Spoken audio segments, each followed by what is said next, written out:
K. Court asked the government how long you are going to continue this, on which the Attorney General replied, "We are reviewing the day-to-day situation. It is a highly sensitive situation. It is in the interest of everyone. Not a single drop of blood has been shed. No one has died." The Supreme Court finally posted the matter for hearing after 2 weeks. So that's the latest news that is coming in from the Supreme Court. The Supreme Court refusing to pass any order as was sought by the petitioner on withdrawal of restrictions from Jammu and Kashmir. Our correspondent Vikas Sarthi is joining us for more on this. Vikas, was the Supreme Court of the view that the government should be given some time to be able to restore normalcy? Right, Munmun, the Supreme Court was of the opinion that whatever decision government has taken is based on the ground realities of the valley. So far as these restrictions are concerned, Attorney General said that we want to bring all the services normal as early as possible. But everything will be done on assessing the ground situation. Apart from it, Attorney General also made a very important note that there are no incidents of extreme violence or any kind of violence. There is no loss of life, because some of the international media was reporting that there were violence reported and even some incident of gunfire. So these Attorney General refuted that there is not a single loss of life. Apart from it, Attorney General said that we are assessing the ground situation, and government itself wants to bring all services normal, and that everything will be based on the inputs which forces are receiving from the valley and the other parts of the state. Partial ease has been given at various places from the curfew. Special setups have been made for landline phone connectivity, and some other important organizations have been given limited internet accessibility. So these decisions have been taken by the government. Apart from it, even the Supreme Court was of the view that government must be given some time. In fact, court also asked the petitioner that whether he knows about the ground reality of the valley or not. Everything cannot be put before the court through a petition. Let the government respond to the situation in the valley, and this matter will be again taken up by the court after 2 weeks. Because did the Supreme Court tell the petitioner as to what is his local standa in this case? Did the Supreme Court question the petitioner on this ground and also say that it was a badly drafted petition? So the Supreme Court seemed quite annoyed with the petitioner and the lawyer. Well, courts asked petitioner that either he is an affected party. Why he has filed such petition before the Supreme Court. The counsel of petitioner said that they are free to file such kind of petition. But apart from it, court also wanted to know from the petitioner whether the petitioner is aware of the current situation of the valley. Then if he is not aware of the current situation of the valley, then why should not he trust what government is saying, that all these steps have been taken as a precautionary measure. These restrictions have been eased in several parts, and step by step government will bring normalcy. As far as these services are concerned, all these services will be restored once the government comes to know that everything has been all issues have been addressed by the local administration. There are no possibility of any kind of violence. The reason why these restrictions have been placed, Attorney General said that there are several messaging applications where people may forward fake news, fake videos, and this will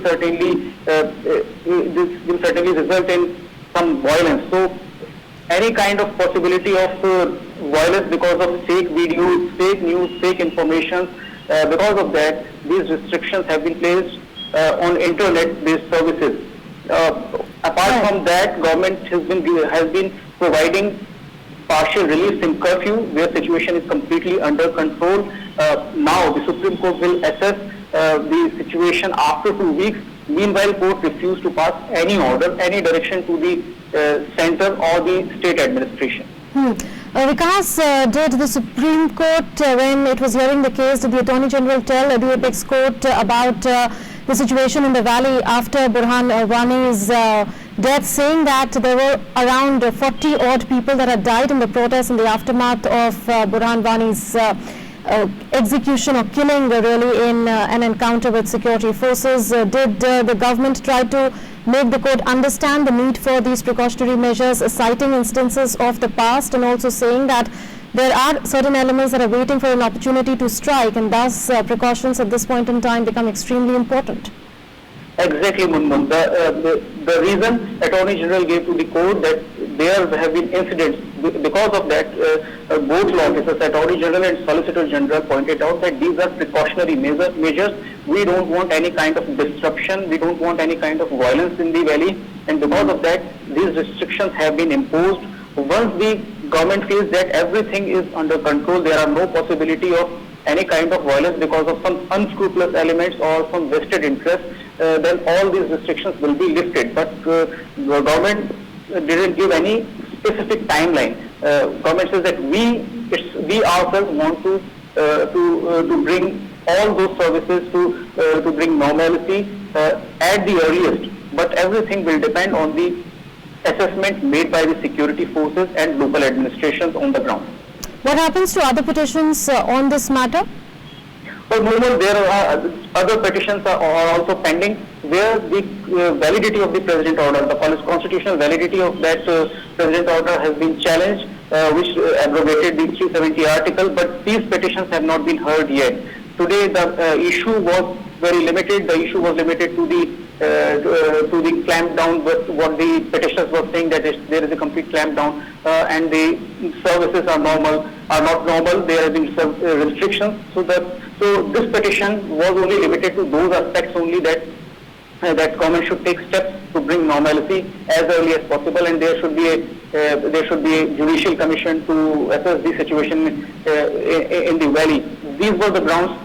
So far as the constitutional validity of the President order is concerned, that matter has not been heard by the Supreme Court yet. Okay, Vikas, thank you for those updates from the Supreme Court.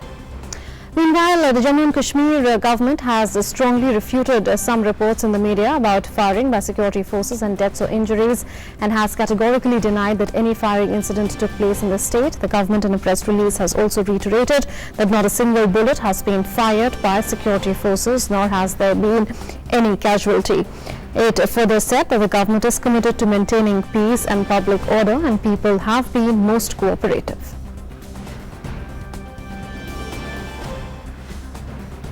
Following the peaceful Eid celebrations across various parts of Jammu, Kashmir and Ladakh, prohibitory conditions are further relaxed in various parts. Jammu region is almost entirely free of restrictions. They, however, continue in parts of Kashmir.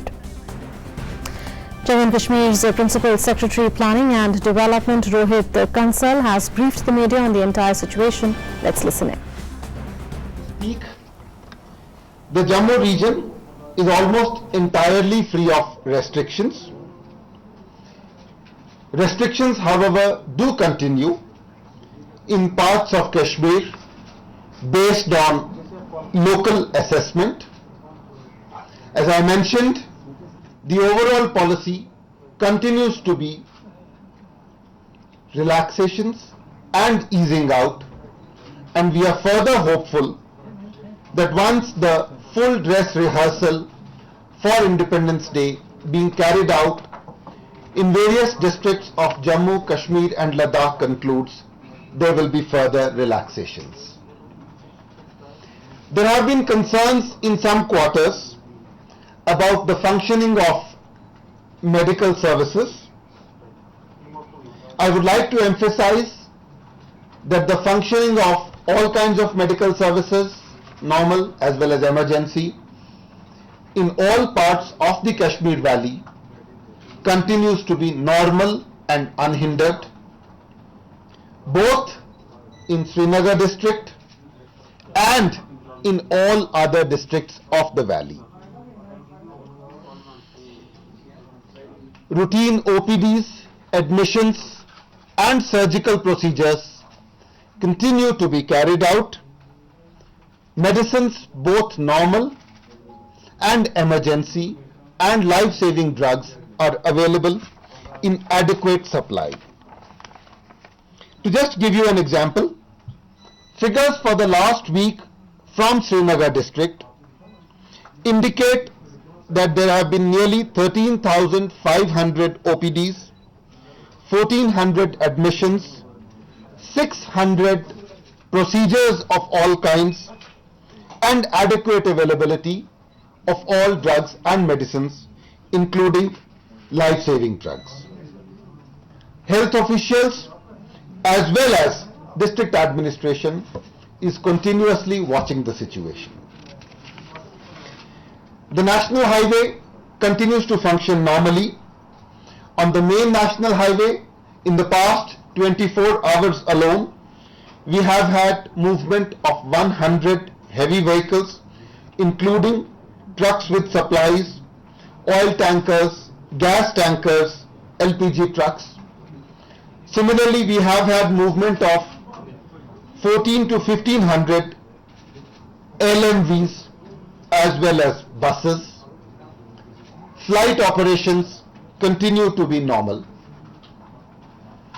As we speak, dress rehearsals for the forthcoming Independence Day are being carried out in all districts of Jammu, Kashmir and Ladakh. And we hope that in all the districts, Independence Day celebrations will be carried out in a grand and befitting manner. Thank you very much. So what about his response to the propaganda material which is being created to create a rift in between forces who are working day in and day night for the safety of people of Jammu and Kashmir? As you are aware, and the IGP mentioned yesterday, due cognizance has been taken of all the fake handles and of any items which create disaffection, and it is being tackled at the appropriate levels, legally, procedurally, and through appropriate measures. So one more query, is there a proposal that the government will also unfurl the national flag at Lal Chowk because this is what... As I have mentioned, Independence Day celebrations have a certain system. It's a sober national festival and it will be celebrated with the respect and with the grandeur it deserves. Thank you. Sir, can you tell us... Well, I have nothing to say about specific individuals, but as I said yesterday, any arrests which have been made after a local assessment of the situation at a local level and strictly within the ambit of the law. Sir, can you please confirm the government has said yesterday that 8 Twitter accounts might have been suspended related to the information around JNK. What might those accounts be? Are those individuals or organizations? And what is the criteria of... Well, I can only say, as the IG said yesterday, and I just said in response to the question, that wherever our attention is drawn to any fake accounts or any attempts to spread disaffection or peddle misinformation or create mischief, they are being dealt with procedurally, legally and through all available measures with the government. देखिए, जहाँ तक communication की दिक्कतों का सवाल है और reasonable restrictions का सवाल है, मैं बार बार आपको कह रहा हूँ कि लोगों को फैसिलिटेट करने के लिए, सहूलियत देने के लिए 300 पब्लिक पॉइंट्स जो हैं मुख्तलिफ जगह पे बनाए गए हैं जहां से लोग बात कर सकते हैं अपने प्रियजनों के साथ. एंड जैसे मैंने कहा कि एक दिन में 5000 से ज्यादा कॉल्स की गई, and it shall be our constant endeavour to ensure that people are not obstructed, they are facilitated in every possible way. देखिए, 15 अगस्त जो है एक राष्ट्रीय फेस्टिवल है, ग्रैंडियर, प्रोसीजर, सोबराइटी के साथ सेलिब्रेट किया जा रहा है. आज जम्मू कश्मीर लद्दाख के सभी डिस्ट्रिक्ट्स में जो है ड्रेस रिहर्सल्स की जा रही हैं और संपूर्ण तैयारियां अच्छे तरीके से की जा रही हैं. Jammu and Kashmir Police has said that some Twitter handles have been identified which are being operated from outside the state and spreading rumours. Speaking at a press conference on